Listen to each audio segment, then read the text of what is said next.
Hello नमस्कार दोस्तों, free digital study में आपका स्वागत है। आप पढ़ रहे हैं कक्षा 12वीं एनसीईआरटी गणित, जिसमें आप अध्याय 1 संबंध एवं फलन की प्रश्नावली 1.3 का एक बहुत ही महत्वपूर्ण क्वेश्चन देखेंगे। तीसरा कहा गया है गॉफ तथा फॉग ज्ञात कीजिए यदि, और इसके अंतर्गत दो सवाल हैं। यदि फलन f(x) का मान मापांक x होता है तथा gx फलन का मान मापांक के अंदर 5x - 2 हो, और सेकंड सवाल है कि f(x) का मान 8x घन हो तथा gx का मान x पे 1/3 की घात हो। तो देखिए हमारे पास दो सवाल हैं। पहला सवाल करेंगे तो देखिए हमने पहले सवाल का लिखा दिया है, हमें क्या दिया गया है, एक f(x) फलन दिया गया है, एक gx फलन दिया गया है, और अब हमें क्या ज्ञात करना है, गॉफ और फॉग ज्ञात करना है।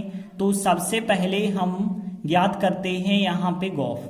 तो ध्यान देना, गॉफ का मतलब हमने आप लोगों को बताया था कि गॉफ का मतलब होता है गॉफ x, पीछे आपको x लिखना होता है यदि कुछ नहीं लिखा होता है तो, और गॉफ x का मतलब क्या होता है। और आगे यदि आप देखें तो यहाँ पे g और s o का मतलब होता था कोष्टक, और f x यहाँ पे बन जाएगा, यहाँ o का मतलब कोष्टक और बाकी बचा fx बन जाएगा।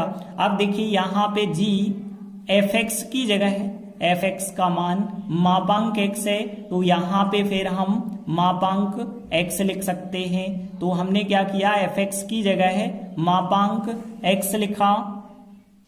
इसके बाद देखिए g mod x का मान आप कैसे निकालेंगे, g मापांक x, तो यहाँ पे मापांक x का मान हमें g में रखना होगा। देखिए जैसे कि हमें पता है कि gx का मान कितना है, मापांक के अंदर 5x - 2 है। यदि आपसे कहा जाता कि g 1 ज्ञात कीजिए तो आप क्या करते, g x की जगह पे जहां x था वहां पे हमने 1 रखा, तो यहाँ पे 5 × 1 बन जाता और -2, इस प्रकार से आप हल करते।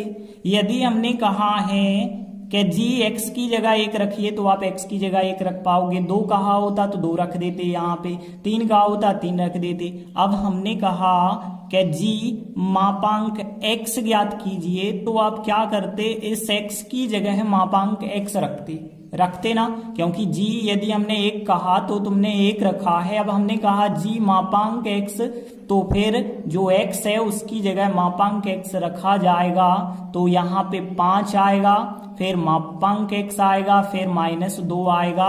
तो यहाँ पे देखिए क्या आएगा, मापांक के अंदर यहाँ पे देखिए gx जे दिया गया है। अब हमें मापांक x रखना है x की जगह, तो देखिए सबसे पहले तो पूरा मापांक लिखा हमने, फिर देखिए 5, और फिर यहाँ पे x की जगह पे क्या रखना है, मापांक x रखना है, तो मापांक x लिखा और -2 लिखा, और फिर यही हमारे गॉफ का आंसर हो जाएगा, क्योंकि इसे हम आगे सॉल्व नहीं कर सकते हैं। अब देखिए हम बात करें तथा अब हमें फॉग भी ज्ञात करना है, तो फॉग भी इसी प्रकार से निकालेंगे। अब हमें इसका उल्टा निकालना है। देखिए गॉफ का उल्टा जो होता है फॉग कहलाता है। फॉग कैसे निकालेंगे, जैसे हमने गॉफ निकाला तो गॉफ का मतलब सबसे पहले तो पीछे x जोड़िए, तो फॉग का मतलब भी होगा कि सबसे पहले पीछे आपको x जोड़ना है। इसके बाद ध्यान देना, यहाँ o का मतलब था कोष्टक, तो यहाँ भी o का मतलब कोष्टक ही होगा, तो फिर o के स्थान पे हम कोष्टक बनाएंगे और gx लिख देंगे कोष्टक के अंदर, क्योंकि gx बचा है, o का मतलब कोष्टक और बाकी बचा है gx। और फिर देखिए यहाँ पे f लिखा हमने, और gx की जगह gx का मान रखिए, तो gx का मान आपके पास क्या था, तो मापांक के अंदर 5x - 2 था, तो हमने क्या रखा, यहाँ पे इस gx का मान रखा हमने मापांक के अंदर 5x - 2 जे रखा हमने, gx का मान f को लिखा, फिर जो कोष्टक था कोष्टक बनाया, gx की जगह gx का मान रखा। अब देखिए इसके बाद f मापांक 5x - 2 का मान कैसे निकालेंगे, ध्यान देना। जैसे हम बात करें fx का मान आपके पास कितना था, मापांक x था, ध्यान देना fx का मान था मापांक x। यदि हमने कहा होता f1 ज्ञात कीजिए, तो आप इस x की जगह पे 1 रखते और सॉल्व करते। यदि हमने कहा f1 ज्ञात कीजिए, तो आप x की जगह 1 रख रहे, 2 कहा होता तो 2 रख देते यहाँ x की जगह, 10 कहा होता तो 10 रख देते, लेकिन अब हमने कहा एफ एक्स के स्थान पे हमने कहा मापांक 5x-2 ज्ञात कीजिए। तो आपने जब x की जगह 1 रखा और फिर मान ज्ञात किया, तो अब x की जगह इतनी संख्या को हम रखेंगे। तो मापांक होगा, पहले तो जे मापांक लगा था तो जे मापांक, फिर x की जगह पे इतनी संख्या हम रखेंगे तो 5x-2, यहाँ पे डबल मापांक के चिन्ह आ जाएंगे। तो हम f मापांक 5x-2 का मान कैसे ज्ञात करेंगे, इसे f में रखेंगे।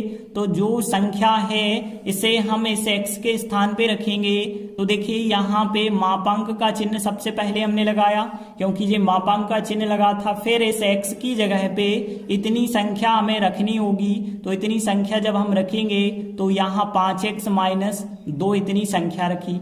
अब देखिए यहाँ पे पहले मापांक लगा है, फिर अंदर भी मापांक लगा है।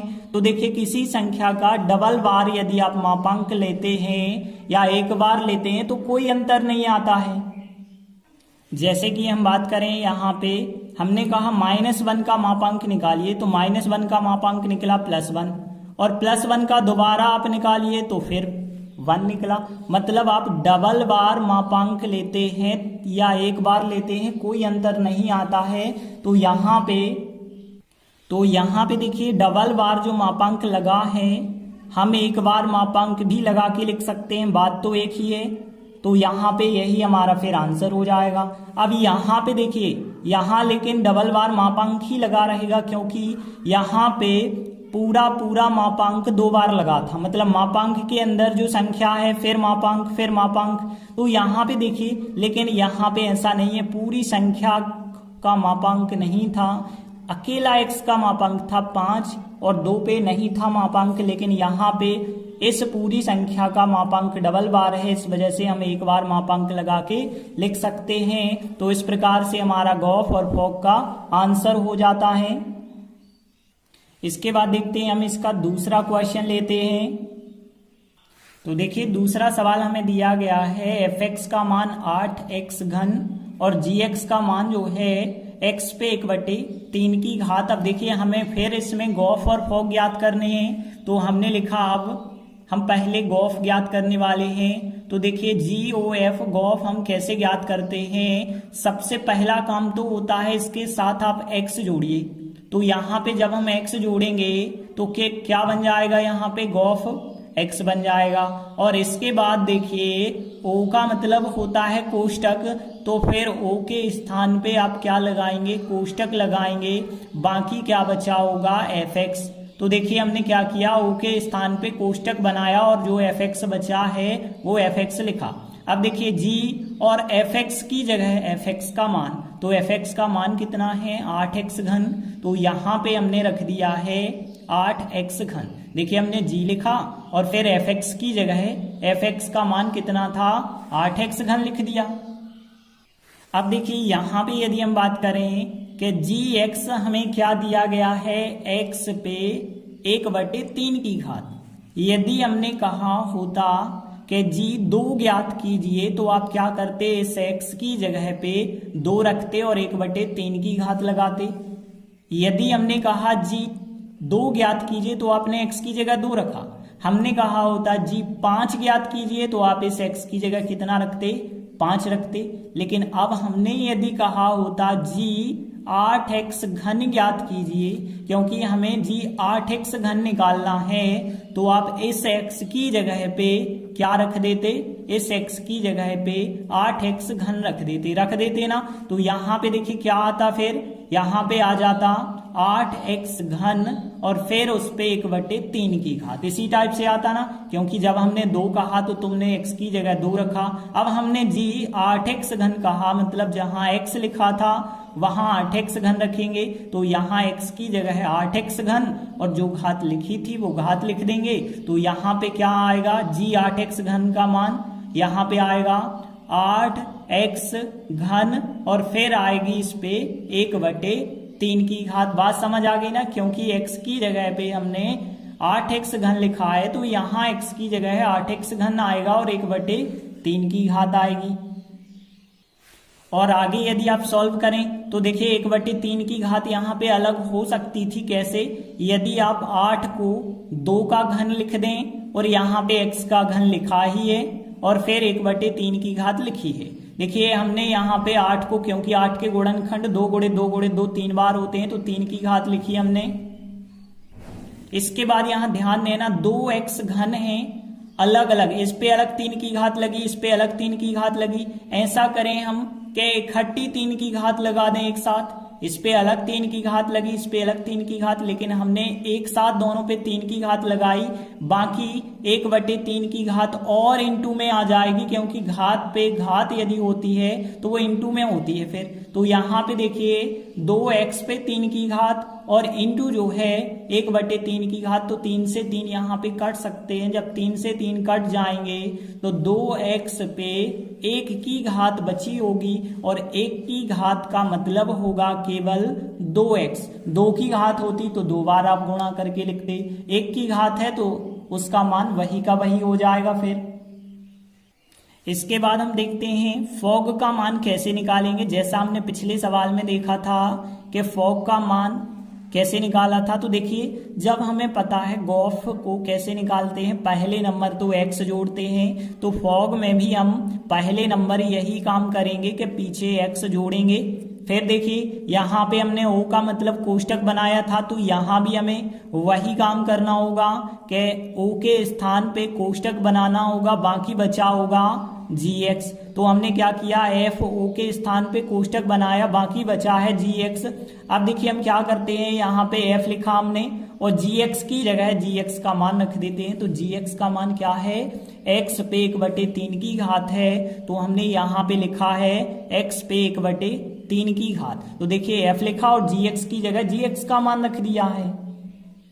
अब देखिए आपके पास fx का मान कितना है, 8x घन है, लेकिन हमें मान निकालना है fx पे 1/3 की घात का मान निकालना है। तो कैसे आप मान निकालते हो, देखिए जब fx का मान 8x घन है, यदि हमने आपसे कहा होता कि f यहाँ पे 2 का मान ज्ञात कीजिए, तो आप क्या करते, 8 लिखते और जहां पे x लिखा था वहां पे 2 रखते और फिर 3 की घात लगाते। मतलब यदि हमने कहा f2 ज्ञात कीजिए, तो आपने x की जगह पे कितना रखा, 2 रखा है। यहाँ भी हमने x की जगह 2 रखा है, बाकी सब जो थे 8 था, 8 लिखा है, 3 की घात थी, 3 की घात लिखी। अब यदि हमने कहा कि x पे 1/3 की घात का मान ज्ञात कीजिए, मतलब हमने जब x की जगह 2 रखा, लेकिन अब x की जगह कितना रखना होगा, x पे 1/3 की घात। देखिए यहाँ x लिखा है, यहाँ पे जब हमने 2 रखा तो x की जगह हमें 2 रखना पड़ा, लेकिन अब हमने कहा f(x) पे 1/3 की घात, तो जहां पे x लिखा था वहां पे हमें रखना पड़ेगा x पे 1/3 की घात, और जो 3 की घात लगी थी वो 3 की घात भी लगानी पड़ेगी। तो देखिए f(x) पे 1/3 की घात का मान क्या आया है, यहां से हमने देखा 8x पे 1/3 की घात, तो हमने लिखा 8x पे 1/3 की घात और फिर इसके ऊपर 3 की घात, तो इसके ऊपर फिर 3 की घात। तो देखिए जब भी कोई पद पे घात फिर उस पे और घात लगी होती है तो घातों का गुणा होता है, घातें जुड़ती नहीं है। तो 8x पे 1/3 की घात इंटू 3 की घात बन जाएगी, तो 3 से 3 की घात कट जाएगी और बचा क्या होगा, x पे 1 की घात, 1 की घात का मान केवल x आप कह सकते हैं। तो इस प्रकार से हमारे फॉग का मान ज्ञात हो जाता है। तो इस प्रकार से हमने दोनों सवाल कर लिए। गॉफ और फॉग वाला कोई भी सवाल यदि आ जाता है तो आप इसी प्रकार से दोनों चीजें आराम से निकाल सकते हैं। तो आज हमने गॉफ और फॉग को निकालना सीखा। आगे के वीडियोस में हम इसके आगे के क्वेश्चन करेंगे। धन्यवाद।